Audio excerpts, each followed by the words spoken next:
Storm Babet battered the UK last October.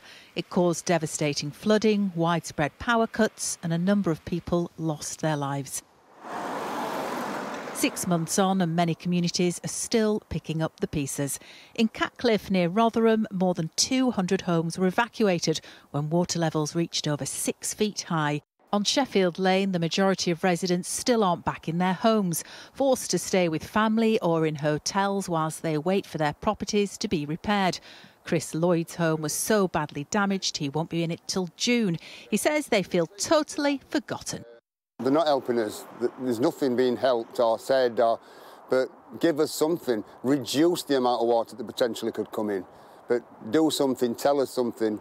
And I say a million times, try and give the people of Catcliffe a future. And make yourselves as small as you can be. At the local theatre school, the Saturday morning toddler group are oblivious to the stress and strain caused by the storm. It took weeks for the building to dry out, and they relied on the help of dozens of volunteers to clean up the dirt and debris it left behind. For staff and students, the show must go on, and they move back in the building in February. But there's always the worry this could happen again.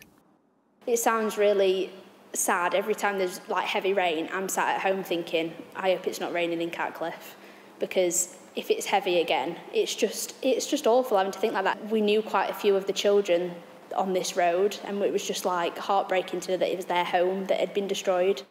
The water may have disappeared, but communities here are still dealing with the aftermath and the impact of that ferocious flooding and living in fear that it could happen again at any time.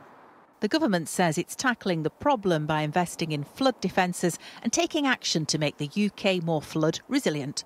When local authorities are considering housing applications, that they take into account where those houses are being built and not on floodplains. But from my point of view, I want to be making sure that the government, as we are, putting as much money in possible to flood alleviation measures. But there are concerns the UK is lagging behind when it comes to taking proactive steps to combat extreme rainfall. I don't know how much more of a wake-up call we need from the climate. We've had 40 degrees centigrade temperatures the year before last in the summer. We've had the wettest February and I think now the wettest March on record. So we definitely need to do more about this. Government needs to be doing more. The Environment Agency needs to be properly funded.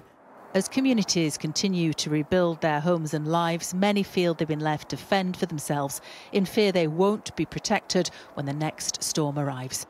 Charlotte Leeming, Sky News, Catcliffe.